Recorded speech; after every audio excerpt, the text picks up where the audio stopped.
جب بیٹیاں بیوہ یا طلاق یافتہ ہو جائیں تو پھر گھر نہیں بیٹھائے جاتے، کبھی تاریخ کا مطالعہ بھی کیا کیجئے۔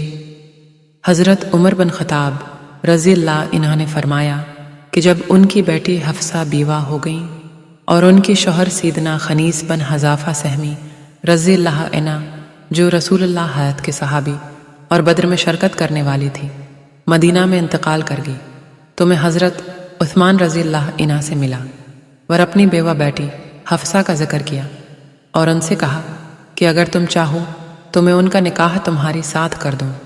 حضرت عثمان رضی اللہ عنہ نے کہا کہ میں غور کر کے جواب دوں گا۔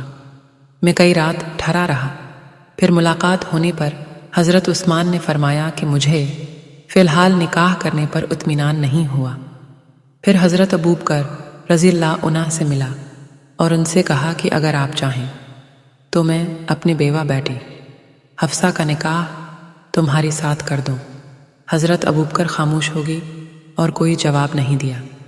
مجھ کو حضرت ابوبکر رضی اللہ عنہ کی اس سارد مہرے سے اس سے بھی زیادہ رنج ہوا جتنا حضرت عثمان رضی اللہ عنہ کے انکار سے ہوا تھا۔ میں کئی راتیں ٹھہرا رہا کہ اتنی میں رسول اللہ نے اپنے لیے حفصہ کے نکاح کا پیغام بھیجا۔ میں نے فوراً ان کا نکاح رسول اللہ سے کر دیا۔ اس کے بعد حضرت ابوبکر رضی اللہ عنہ مجھ سے ملے تو کہنے لگے کہ شاید تم کو میرا جواب نہ دینا ناگوار گزرا ہوگا۔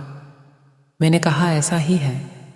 حضرت ابوبکر رضی اللہ عنہ نے فرمایا کہ بات یہ ہے کہ میں نے تم کو اس وجہ سے جواب نہ دیا تھا کہ رسول اللہ کا ان کا تذکرہ کرنا میرے علم میں آیا تھا اور میں رسول اللہ کا راز فاش نہیں کرنا چاہتا تھا۔ ہاں اگر رسول اللہ حفصہ سے نکاح کا ارادہ ترک کر دی تھی تو میں ان سے نکاح کر لیتا۔ صحیح البخاری رقم الحدیث 4005 کتاب المغازی۔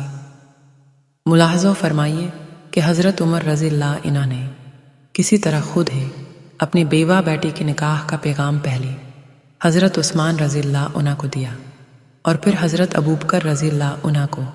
یہ خلفائے راشدین میں سے ہیں جس سے پتہ چلا کہ بیوہ یا مطلقہ کے دوسرے نکاح کو عیب نہیں سمجھنا چاہیے، اور یہ بھی پتہ چلا کہ لڑکی والوں یا لڑکی کی سرپرستوں کو خود کسی لڑکی یا اس کی سرپرست کو نکاح کا پیغام دینا جائز ہے، اور یہ عمل غیرت و حیا کے خلاف نہیں، مگر آج کل لڑکی والوں کی طرف سے خود کسی جگہ نکاح کا پیغام دینا عیب سمجھا جاتا ہے، جس کے نتیجہ میں لڑکیوں کی عمریں گزر جاتے ہیں اور وہ بوڑھی ہو جاتی ہیں۔